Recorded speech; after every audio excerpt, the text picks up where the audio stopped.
The beasts were then periodically slaughtered along the journey when nourishment was needed, and the water was then harvested from the camels. No, alright, continuation! Once again, the sources are conflicted, but a few details that have reached our times allow us to form a coherent timeline. We know that the local Sassanid and Roman garrisons united their strength on the north side of the Euphrates, while Khalid held the crossing on the other side. Despite— Wait. The Romans and the Sassanids are uniting against each other? Bro, you know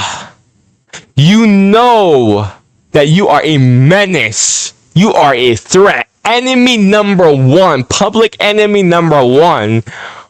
When you make two mortal enemies unite to fight you, that's how you know you are public enemy number one. The fact that the Muslim sources state that the united Roman Sassanid force was large, it is fair to assume that neither empire could have a large force in the area, since the Sassanids needed those troops in central Iraq, while the Romans were concentrating their own forces on the crucial coastal areas and urban centres already being raided by the smaller Muslim armies. Even with a united force and the inclusion of the local Arab tribes, the allies, led by the Sassanid commander, Umayyad, probably had between 15 and 25,000 troops. For 5 or 6 weeks, the armies remained opposite each other, as neither side had a safe place to cross the river. It seems that sometime in the 3rd week of January, Khalid slightly retreated from the positions he held, perhaps baiting his counterpart into attacking. Indeed, the allied force crossed the river and formed up against the Muslims. Both— Bad idea. You could have honestly kept that stalemate going for a long time. You really could have kept that stalemate going for a long time. Bad idea. I don't know why you would cross the river. Like, you never, bro. If there's something that I've learned from watching all these reactions, it's that you never want to give up your advantage, like ever. Sides had a similar disposition, with infantry in the center and cavalry on the wings. Oh, the yeah. army charged the Muslims, probably hopeful that their heavier equipment would give them an advantage. Slowly but surely, this charge pushed Khalid's lines back. Simultaneously, the Muslim general ordered the cavalry units from the second rank to leave the main body and take position to the far left. The Roman Khalid, bro, is this all that Khalid does? Like, is this all his tactics are? This is literally just what he uses the same tactics all the time. Take a bunch of cavalry, make it go so far away, and then just make them hit the enemy from the back, and it always works. Like people told me in my comments that this guy was like genius, like ultra giga genius Islamic commander. But like, I mean, don't get me wrong, it's so impressive how he's like winning all of these battles and victories and whatnot. But bro, like, is that all he does? Just take cavalry and just hit them from the back? The Sassanid army continued to advance, and the Muslims retreated even further. Khalid's detached force was ordered to take the bridge and then attack the allies from the rear. This maneuver was successful, and Umayyads' army immediately started losing cohesion. The allies thought that there was another big Muslim army that took the bridge and would soon surround them. Simultaneously, Khalid's main force started their counterattack, and those units of the allied army not killed on the spot started routing towards the northeast. A certain number managed to swim across the river, but more than half of the allied army was killed. Khalid lost a few hundred from his ranks. No way! No way! No way! No, only a few. No way! No, dude. The allies broke through his lines. The allies broke through his lines, and they probably would have won had Khalid's cavalry not come. No way he only took a few hundred. What? Khalid was about to attack deeper into Persian territory, but he soon after received a letter from the Caliph Abu Bakr at the Rashidun capital of Medina. The letter ordered him to cease his attacks on the Sassanids and to move into Syria to battle the Romans. So Khalid and a small contingent of his army prepared to move west. As with the Mesopotamian invasions, there had probably been no better opportunity for a strike into Roman lands, as the destructive quarter-century-long conflict from 602 to 628 had undermined crucial defences in both regions. The Roman East, with all its religious, cultural, financial and strategic significance, was now dangerously vulnerable. During 633, the Muslims sent 4 separate corps to invade Palestine, in addition to the areas around the Sea of Galilee, the River Jordan and the Dead Sea. Though they achieved success, assaults on the large urban settlements of the region could not be considered until reinforcements were brought up. Okay. So, both for the additional troops and for Khalid's expertise in warfare, Abu Bakr sent the order for him to move west. To save time and to bypass Roman defences, the Muslim general chose a more dangerous route through an especially desolate, waterless stretch of the Syrian desert. Bro, are you kidding me? Like, and this is another thing that he does. Like, he always goes through the desert. I'm noticing all of these great commanders in history that everyone praises. Like, they have this one common tactic, and that is go through inhospitable land. Go through inhospitable land that everyone thinks is impassable, and then boom, it's free real estate. Hannibal did it. Napoleon did it. Khalid did it. Who else do I know? I think Alexander the Great also did it. Who else? Who else was a great conqueror that I don't know about? That also did this as well. Hell, I can't think of anyone else right now. Yeah, I can't think of anyone else right now. But like, oh my god, it's just something that I've noticed. Let's continue. The alarm of his sub-commanders. In order to survive, it is reported that Khalid, in his ingenuitive way, ordered 20 camels be forced to drink large amounts of water so that they could be used as makeshift storage tanks. The beasts were then periodically slaughtered along the journey when nourishment was needed, and the water was then harvested from the camels. No, oh my, bro, I almost said the N-word. Oh my gosh, that's so, come on, the poor camels, oh dude, that's, After 5 grueling days of marching through this desolate landscape, the 9,000-strong Muslim army emerged at Suwa.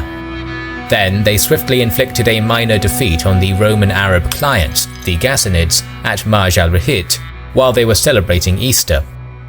Proving his strategy correct, Khalid's improbable desert crossing had also neutralized the Byzantine defenses on the Arabian border.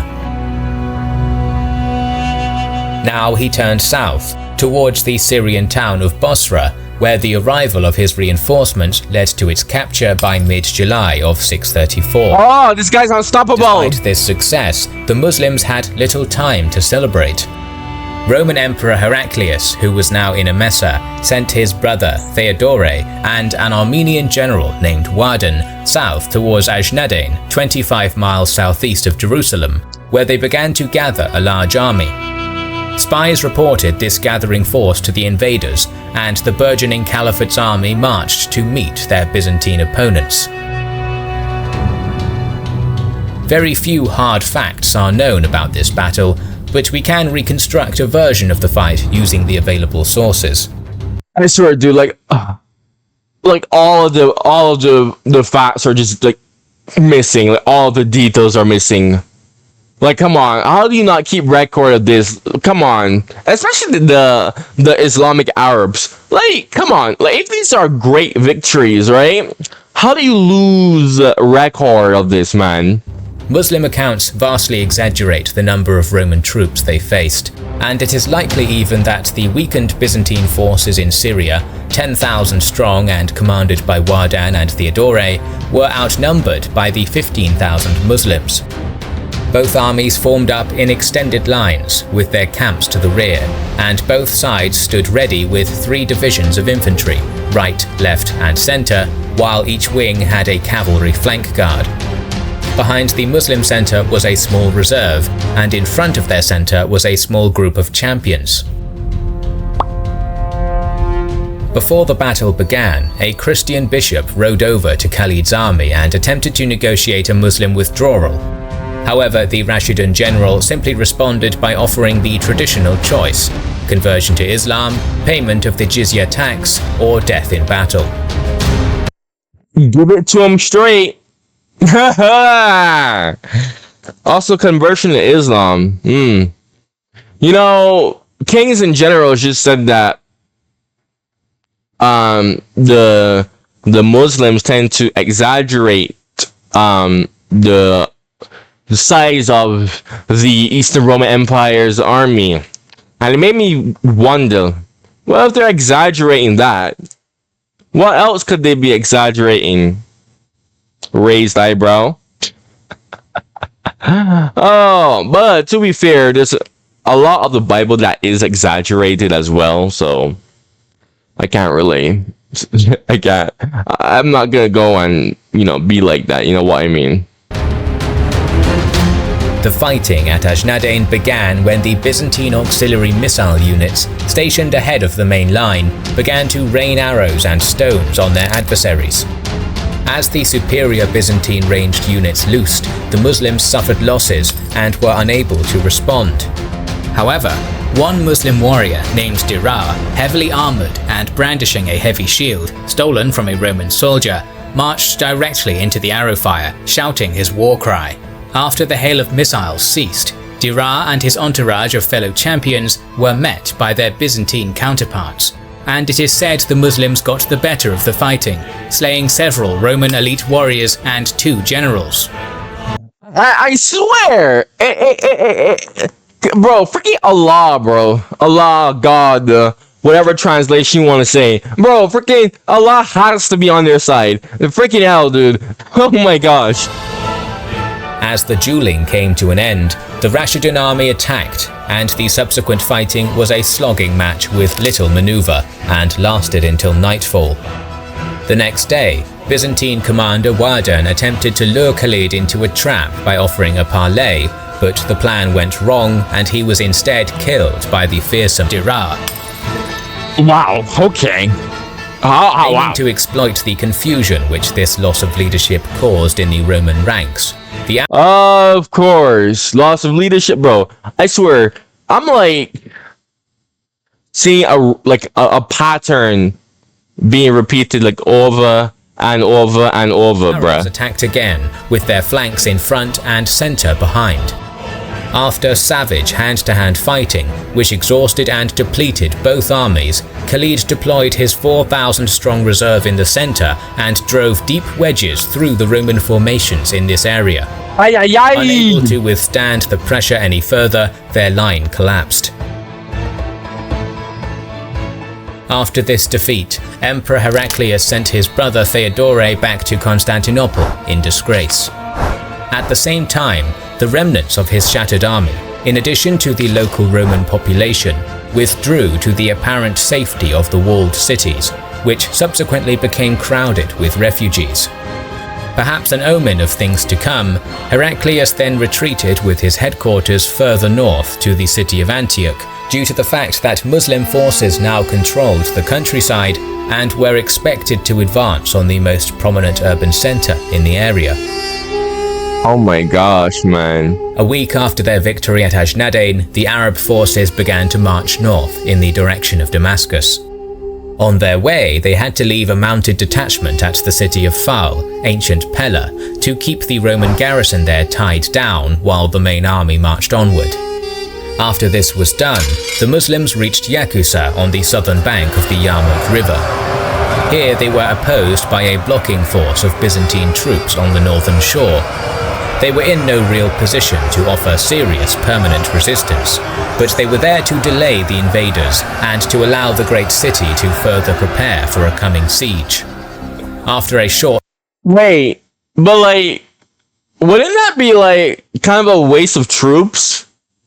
That's kind of a waste of troops when you think about it. Those troops would be better suited, like actually fighting. Like that's really, I don't know. That's basically like a, you know, I don't want to say the word, but it starts with an S and, you know, squad. It's basically like a, you know, S squad, you know.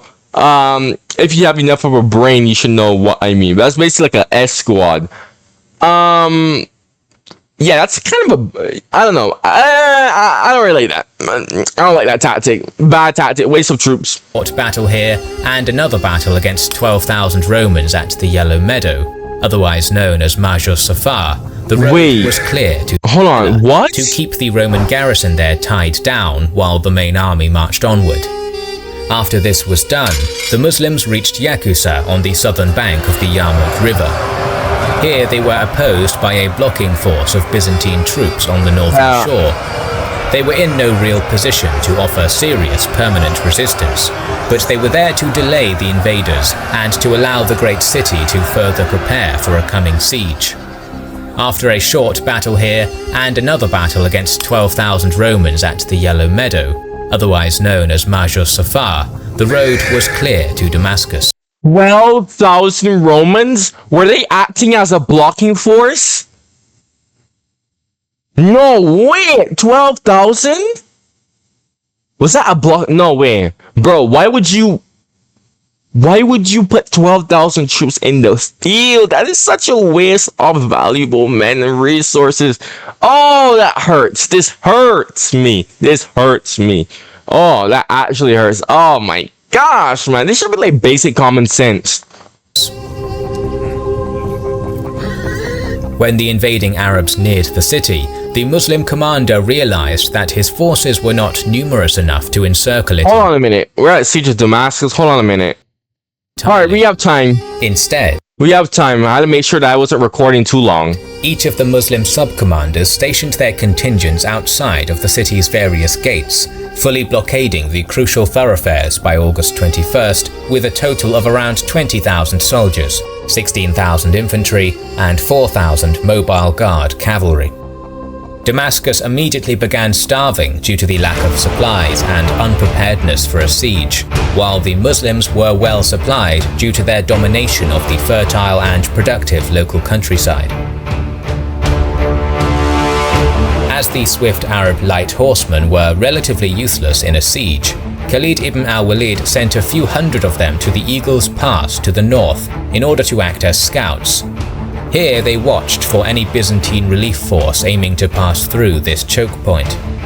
The other half stayed near the city as a reserve, ready to help repel any sortie made by the Romans. In Antioch, the Roman emperor learned of the siege and sent a 12,000-strong relief force, along with plentiful supplies, to help Damascus on September 9th.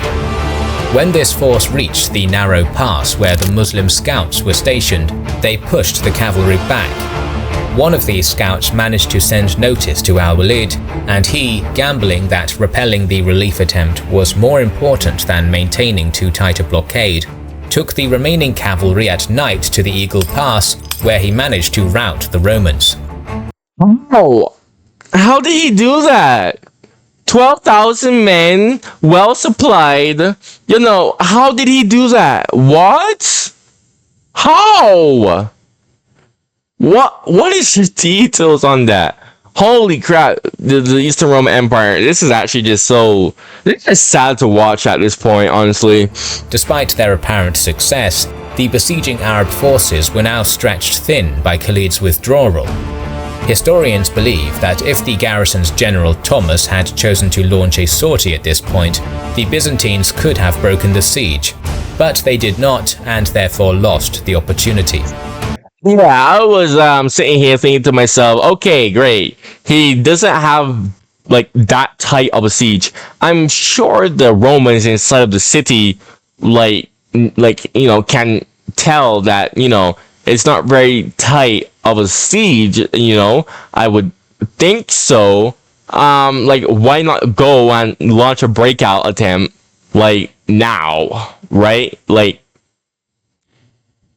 But I don't know. I don't know. I guess they didn't. But that's kind of odd. It's kind of weird that they didn't. Dude, there's so many times where the Romans really oh my gosh, dude. The Arabs got lucky. The Arabs are.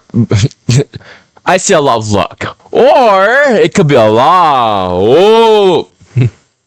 It seems that Al-Walid realized he had put the siege in danger with his gamble, and he hurriedly returned to Damascus after he attained victory at the Eagle's Pass. As the garrison and Thomas realized that no relief was coming, morale among the defenders of Damascus became weaker and weaker. It was clear action would be needed. So, the Emperor's son-in-law decided to launch a counter-offensive of his own. For this first attack, Thomas decided to concentrate on one specific section of the city, drawing men together from all sectors of the city towards the Gate of Thomas, where he was faced by around 5,000 soldiers under Shurabil. After the defending soldiers gathered in the area, the Byzantine commander began his sortie by ordering his archers to rain down a constant stream of arrows against their enemy, to which the Arabs responded accordingly. Using the cover granted by the Roman missile units, the infantry rushed through the Gate of Thomas and fanned out into battle formation, with Thomas himself leading the assault. During the subsequent skirmish, it is reported that Thomas both broke through a section of the Muslim line and almost killed Shurabil, but he was then shot in the eye by the widow of a slain Arab soldier. Bro, are you for real? Oh my gosh. I mean, everything is just going wrong for the Romans. Oh, really? Really? He got shot in the eye? Bruh, okay. Despite some level of success, the sortie had failed to break the siege, and the Byzantine forces retreated into the city. As they did, it is said that the injured Roman leader swore to take 1,000 eyes in return for his own. That night, another— Pause! How is he alive? You got shot in the eye. Bro, literally, right behind the eyes is your brain. How is he alive? What? What? No way he got shot in his eye. Bro, if you got shot in his eye, he would have to be dead. No way, I've not heard of one person who got shot in their eye and survived. Ever. That's literally fatal to the max, because your brain is right behind your eyes. What in the heck?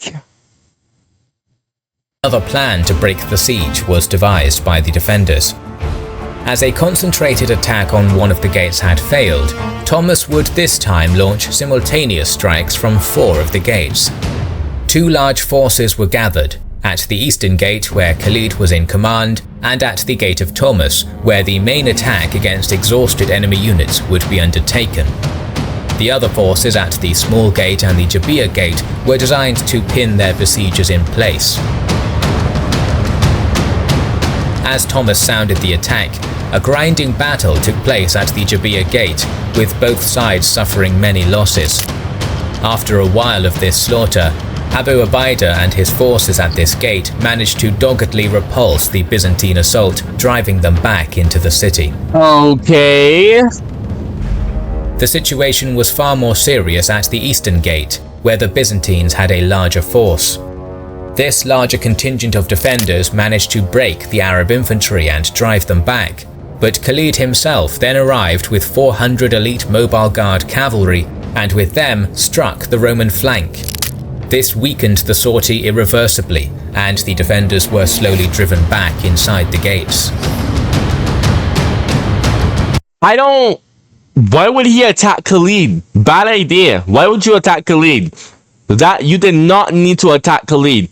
Why would you go head on for the main general? Did he not know? am I missing something? No way, like, anyone in their right mind would attack the main general. Because obviously he would have, like, the most elite soldiers and, you know, most well-fed troops out of, like, the entire army. I don't know. Bad idea, especially when he had other targets, but let's see. Once again, however, the worst of the fighting occurred at the Gate of Thomas. Here, the Byzantine forces were led by the one-eyed Thomas himself, and after intense fighting, there was still no weakness in the Muslim ranks. At this point, the Roman commander seems to have realized there was no point in continuing the grinding melee, and commanded a slow, steady withdrawal. All the while, the Arab archers continually showered his men with arrows. This was the last effort by Thomas to break the Muslim siege, and it had failed with the loss of thousands of men. With this defeat, he could no longer afford any more attempts at a breakout. A Greek in Damascus, known as Jonah the Lover in Arab sources, climbed over the wall and informed Khalid that on the night of the 18th of September there would be a Christian religious ceremony which would leave the walls relatively unguarded. He supposedly betrayed his city because his marriage to his fiancée had been interrupted by the siege and, frustrated, asked for the Muslims' help in obtaining said bride. Really? Are you kidding me? Really? Really? Over a woman? Really? Over a woman? How many times throughout history has something critical been happening and it's been messed up because some guy had some chick? I think, like, the most famous example would be Erwin Rommel on D-Day, right? You know, when he left the beaches to go get his wife some shoes. I know there was other ones too, like, it just can't come to my head right now. But there's so many times throughout history where the 100 Years' War, yes, where England basically, like, gave up most of its conquests because freaking the English king at the time, I forgot. I don't know much about the 100 Years' War. The English king at the time liked a French girl, something like that. But the point is, he gave up all of England's conquests for a girl. Bro, you wanna know what's sad? Men still do this nonsense. Men still overrate women in 2024. But you know what? That's a different topic. Let's continue. This man soon converted to Islam, but the details are incredibly vague. Whatever the case, details of the opportunity led Khalid to borrow ladders from a local monastery and to purchase ropes in order to form an assault party. That night, a 100-strong... Purchasing ladders? He purchased ladders? You have weapons, you're besieging a city, and you're buying stuff? You're buying stuff? What? A contingent, led by the Muslim general himself, climbed the walls, dropped into the city and killed the guards at the eastern gate. Then the attackers flung open the gate and let the remainder of the Muslim forces at the eastern gate inside the city. The other Byzantine detachments stationed elsewhere were unaware of this surprising development and, instead of helping, stayed at their posts. At the same time, Khalid began to fight his way towards the center of the city. Now attempting to save the city for a final time, Thomas sent envoys to Abu Ubaidah at the western Jabiyah gate, offering surrender and a payment of the jizya in exchange for a capitulation by terms. This was given by the supposedly peace-loving Abu Ubaidah. However, Khalid, who had finished slaughtering his way to the center of the city, was furious that a surrender had been allowed even though the city had technically been taken by storm. Nevertheless, the many Muslim unit commanders agreed that a surrender would be honored. Khalid reluctantly accepted this judgment. Wow. Imagine doing all of that. I would not let that slide. The fall of Damascus was a shock for the Byzantines, as they probably thought that the Muslim attack on the region was a massive raid and not a full-on invasion. Syria and Egypt were the most important provinces of the empire, and the fall of the former would mean that the land route to the latter was cut, and it was now also vulnerable to being occupied. Emperor Heraclius couldn't allow that, so he started sending orders to the provinces in order to bring in more reinforcements to the region. Simultaneously, the political situation in the Caliphate had also changed, as Caliph Abu Bakr passed away in late August of that year and was replaced by Umar. The new Caliph immediately started implementing administrational and military reforms, creating new administrative positions in the provinces and changing the formation of the army from the one created on the tribal principle to a more centralized one. Immediately after his ascension, Umar sent a letter to the army relieving Khalid of his post and appointing Abu Ubaidah. Alright. This is the end. We're gonna end it off there. Yo, if you like what I have to say, my reactions, and you're new to the channel, make sure you subscribe. If you aren't new to the channel, make sure you leave a like on my videos. Bloody, what the hell? Yeah, this is actually quite a nice reaction. Excellent reaction. Very good, very good. I do have news, but I'm gonna save that for the end of the week. Yeah, so yeah, man, if you like what I have to say, go check out my other reactions. You know, if you have any suggestions, comment down below. Thank you for watching and stay tuned.